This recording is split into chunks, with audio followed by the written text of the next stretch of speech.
Hello friends, எல்லாருக்கும் வணக்கம் and welcome back to my channel. So இன்றைக்கி நம்ம சேனலில் வந்து என்ன பார்க்க போகிறோம் அப்படின்னா, ஆரி ஒர்க்லேயே ஹிப்பெல்ட் இல்லைனா வெய்ஸ்ட் பெல்ட் அப்படின்னு சொல்லுவாங்க. ஸோ அதை வந்து பேலன்ஸ் இருக்கிற, அதாவது ஒர்க் பண்ணி முடித்த பேலன்ஸ் இருக்கிற கிளாத்தில் எந்த மாதிரி நம்ம ஸ்டிச் பண்ணலாம் அப்படின்றது தான் இன்றைக்கி நம்ம பார்க்க போகிறோம். ஸோ இதோட டோட்டல் லென்த் பார்த்திங்க அப்படின்னா 16 இன்ச் நான் மெஷர் பண்ணியிருக்கேன். ஆக்சுவலாக டோட்டல் லென்த்தை வந்து 4ஆக டிவைட் பண்ணிவிட்டு நீங்கள் மெஷர் பண்ணி எடுத்துக்கோங்க. இந்த கணம், அதாவது மேலேருந்து கீழே கணம் பார்த்திங்க அப்படின்னா நான் 2 இன்ச் அந்த கணத்தில் வந்து நான் எடுத்திருக்கேன். ஸோ இந்த லென்த், இந்த ஒர்க்கில் வந்து என்ன மாதிரி நம்ம டிஃப்ரெண்ட் மெட்டீரியல்ஸ் ஒர்க் பண்ணலாம் அப்படின்றத தான் இன்றைக்கி நம்ம பார்க்க போகிறோம். ஸோ ஃபஸ்ட்டு அவுட்லைனில் வந்து நான் 2 லேயர் ஜரி லைன் கொடுத்து எடுத்திருக்கேன்.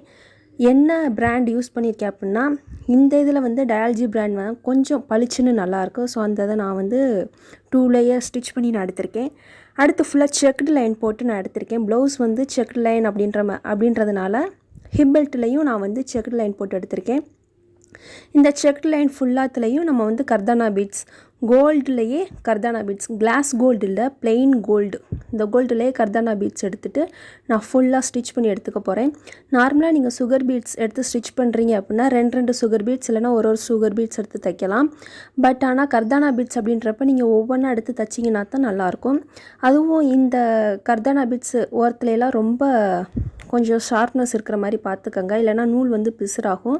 ஸோ நூல் பிசுறாகிறப்ப அதை நீங்கள் கொஞ்சம் பேலன்ஸ் பண்ணி எடுத்துக்கிட்டிங்கன்னா நூல் வந்து கட் ஆகாமல் நல்லாயிருக்கும்.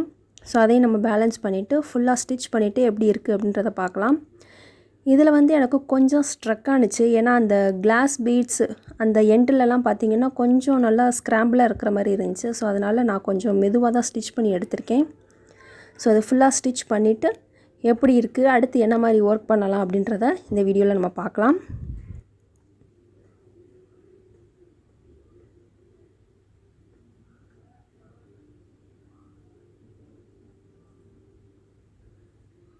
ஓகே, இப்போ ஃபுல்லாக முடிஞ்சிருச்சு. ஃபுல்லாக ட்ரையாங்கிள் டைமண்ட் ஷேப்பில் வந்து நம்ம ஃபுல்லாக கர்தானா பீட்ஸ் வந்து கொடுத்து எடுத்தாச்சு.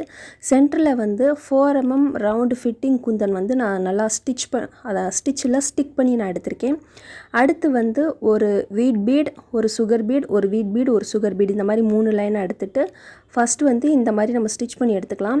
இந்த மாதிரி ஸ்டிச் பண்ணுறப்ப நம்ம வந்து நாட் போடணும் அப்படின்னு அவசியம் இல்லை. சுகர் பீடை வந்து கொஞ்சம் தள்ளி விட்டு உள்ளே நீங்கள் அந்த நூலை வந்து கொஞ்சம் லைட்டாக இழுத்து விட்டிங்கனாலே அது நாட் போட்ட மாதிரி நின்றுக்கிறோம். ஸோ பக்கத்தில் நீங்கள் ஸ்டிச் பண்ணுறப்ப இந்த மாதிரி நாட் போடுறது உங்களுக்கு கம்ஃபர்டபுளாக இருக்கும். ஏன்னா நம்ம டபுள் நாட் போடாமல் இந்த மாதிரி நாட் போட்டோம்னா உங்களுக்கு வேலை வந்து டக்குன்னு முடியும்.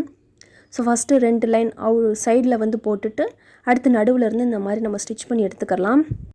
ஆக்சுவலாக ஆரி ஒர்க் போட்டுகிட்டே வீடியோ எடுக்கிறது கொஞ்சம் கஷ்டமாக இருக்குது. ஏன்னா ட்ரைபோர்டும் பக்கத்தில் இருக்குது, நம்மளுக்கு ஒர்க் பண்ணுறதுக்கும் கொஞ்சம் ஃப்ரீயாக இல்லை. அப்படின்றப்ப கொஞ்சம் மெதுவாக, கொஞ்சம் டைமிங் வந்து கூட எடுக்குது.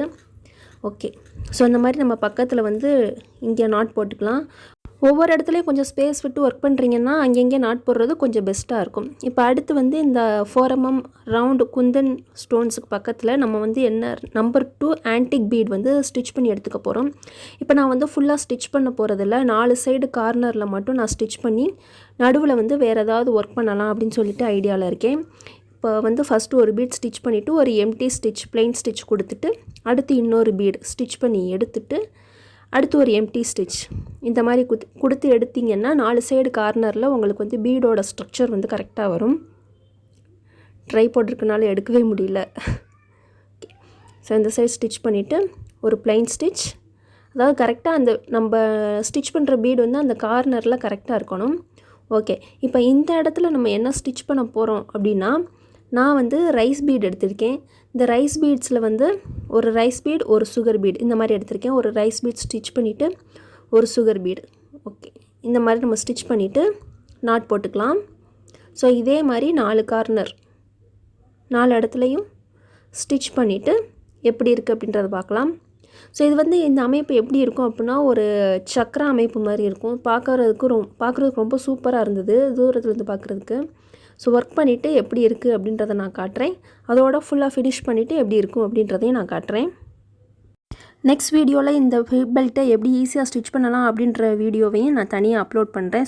ஓகே, ஃபைனலாக நம்மளுக்கு வந்து ஆரி ஹிப்பெல்ட் வந்து சிம்பிள் டிசைனில் ரெடி ஆயிடுச்சு. ஸோ அங்கங்கே நம்ம சக்ரா டிசைன் மாதிரி போட்டுட்டு ஒவ்வொரு எம்டி ஸ்பேஸ்லேயும் நான் ஒரு சுகர் பீட் வச்சு ஸ்டிச் பண்ணி எடுத்திருக்கேன். ஸோ பார்க்குறதுக்கு ரொம்ப நீட்டாக சூப்பராக இருந்தது. கண்டிப்பாக அந்த வீடியோ உங்களுக்கு யூஸ்ஃபுல்லாக இருந்திருக்கும்னு நினைக்கிறேன். பிகினர்ஸ்க்கு எஸ்பெஷலி யூஸ்ஃபுல்லாக இருந்திருக்கும். நெக்ஸ்ட் வீடியோவில் பார்க்குறேன். Until then take care.